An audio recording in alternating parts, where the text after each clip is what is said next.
President Donald Trump. Alex Wong, Getty Images. White House. The president may offer Venezuelans protections, in a move that could help win over Hispanic voters in Florida ahead of the 2020 election. By Anita Kumar and Daniel Lippman. The 2nd of September 2019, 7:57 a.m. Eastern Daylight Saving Time. President Donald Trump is considering shielding one group of migrants in the U.S. Venezuelans, as he looks to win a big political prize. Florida. Florida leaders have been urging Trump to not deport Venezuelans fleeing their economically distressed nation to the United States, with some even ensuring him the move will help him win the all-important battleground state of Florida in 2020, according to two people familiar with the discussions. Story continued below. Trump officials have been receptive. According to 6 people, including senators, congressional aides and an administration official, Trump officials are discussing allowing Venezuelans to live and work legally in the United States through one of 2 existing programs used to protect immigrants who come from nations that are devastated by war or natural disasters. The move might cut against Trump's broader immigration record. The president has pushed to end the temporary legal status of other migrant groups in the U.S. and tried to nix legal protections for immigrants brought to the country illegally as children. But it could boost his political chances in 2020 as Trump works to oust Venezuelan strongman Nicolas Maduro. Offering such protections would play well with Hispanics in Florida, not just the state's sizable Venezuelan American population but like-minded Cuban Americans. It's a state Trump needs to win a second term. And although he narrowly won Florida in 2016, Trump's approval rating there has dipped dramatically since. "It's good politics," said a top Florida Republican who talks to the president. "I think it's going to happen. It makes sense on so many levels." Politico Playbook newsletter. Sign up today to receive the. You can unsubscribe at any time.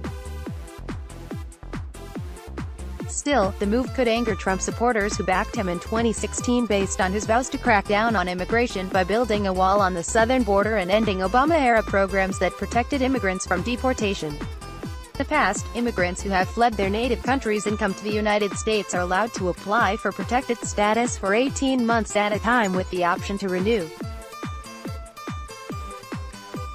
But critics, including Trump, have argued that immigrants abuse the system by renewing repeatedly for decades, even though they don't become lawful permanent residents. Still, Trump relenting on this one issue likely wouldn't serve as a deal-breaker for his backers, given the president's continued harsh rhetoric and actions on immigration.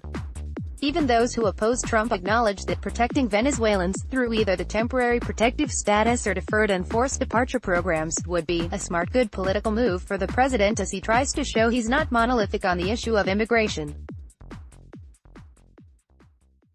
Steve Shale, a Floridian who worked for Barack Obama's campaigns and now backs former Vice President Joe Biden, a top Trump rival in the state, said, "The decision could help Trump win over enough voters to make a difference in a state where races are won and lost on small margins." "Florida is an incredibly tight state," he said. "It's about how you carve out a few points. Perhaps no state is more important to Trump than Florida." The nation's battleground state is home to several Trump resorts, including Mar-a-Lago, where he spends many weekends during the winter, more than 100 days so far since inauguration, and where 29 electoral votes are up for grabs in the 2020 presidential race. "You can't win if you're a Republican without Florida," said the Republican close to Trump. "And I think the campaign knows it." In June, Trump kicked off his re-election campaign at a boisterous rally in Florida, where the campaign and the Republican National Committee already have 18 staffers and thousands of volunteers. "I am thrilled to be back in my second home," Trump told the thousands of supporters gathered in Orlando. "That's what it is. It's my second home. In many cases, I think I could say it's my first home, if you want to know the truth. It's the great state of Florida." In 2016, a significant number of Cuban Americans in South Florida, who tend to disproportionately vote Republican, didn't back Trump after he ran against Florida Sen. Marco Rubio, the son of Cuban immigrants, in the Republican presidential primary. But Cuban Americans heavily supported a pair of Florida Republicans who Trump endorsed last year, Sen. Rick Scott and Governor Ron DeSantis. In 2020, Trump was looking to win over those voters. There's obviously a significant Venezuelan population, and the president's strong positions against those dictatorship in Cuba and Venezuela resonate tremendously with those populations, so we think we'll do very well there, said Trump campaign spokesman Tim Murtaugh. Democrats recognize that Trump is making a push for Hispanics, and have launched a Spanish-language radio program to counter the Trump campaign's outreach to Venezuelan population. The White House did not respond to requests for comment. The Department of Homeland Security referred questions to the State Department. We cannot comment on internal discussions, a State Department spokesperson said. However, we are focused on transformation in Venezuela and getting that country back on the road to stability for the benefit of all Venezuelans. Poster equals http://115596840460115968494978138279401 vs.jpg pubit equals 1155968404. True, the renewed push protect Venezuelans came after Congress failed this summer to pass a bill to allow them to stay for 18 months in the U.S., with opportunities for extensions. More than 4 million Venezuelans have fled their country's turmoil in recent years, according to the United Nations. About 200,000 Venezuelans in the U.S. be eligible for the bill's protections, according to a Congressional Budget Office review. I definitely think there is a solution we can get to, said Representative Matt Gaetz, our Florida, a vocal Trump surrogate and advisor. Rubio, Scott and DeSantis have spoken directly to Trump about the issue, according to 3 of the 6 people. Scott also said he has made his case to Ken Cuccinelli, acting director of Citizenship and Immigration Services and one of the president's top advisors on immigration. They can't go back, Scott said in a recent interview about Venezuelans. They are in this ridiculous limbo. We've got to do something to take care of them. Another option the Trump administration is considering is a policy that would be an alternative to the more formal TPS program. Basically limited enforcement on Venezuelans who are here, according to a source close to Scott. Rubio and Scott deny that political considerations have entered any discussions about the situation. But 2 people familiar with the administration's discussions say some officials have tried to persuade Trump in part by highlighting the political benefits.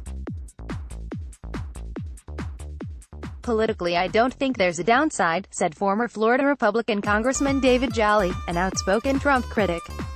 The political impact would be marginal at best, but Florida elections are decided at the margins. In recent months, Trump has made toppling Maduro one of his top foreign policy proposals. In January, he recognized opposition leader Juan Guaido as the country's legitimate interim president. Since then, he has hit Maduro and his associates with severe economic sanctions, and even floated the possibility of military action. Obviously there is a large Venezuelan community in Florida, but how can you on one hand have foreign policy that says Maduro is a genocidal thug starving the people of Venezuela and at the same time send people back, said a person familiar with the matter. Secretary of State Mike Pompeo and Elliot Abrams, the State Department's special envoy for Venezuela, have been urging Trump to take action. Even Stephen Miller, Trump's senior policy advisor and most influential advocate for stricter immigration policies, has accepted that it will happen, according to one person familiar with his thinking. The TPS program, which Congress created nearly 3 decades ago, has allowed more than 300,000 immigrants from about a dozen countries to legally remain in the United States. The Trump administration has tried to let the program expire for most countries, including Haiti, El Salvador and Honduras. but a federal judge in California temporarily stopped the government from terminating the program for some countries. Trump has long called on Congress to address the issue. Much like the rest of our humanitarian immigration programs, TPS is being abused, said R.J. Humman, Government Relations Director at the Federation for American Immigration Reform, which pushes for immigration restrictions. If it can't be fixed by Congress, then President Trump should avoid any new designations or extensions. He must remember this is about policy, not politics. Gary Fineout in the Hall 2C contributed to this report. This article tagged under, missing out on the latest scoops. Sign up for Politico Playbook and get the latest news, every morning, in your inbox. No comments, let's block ads. Why?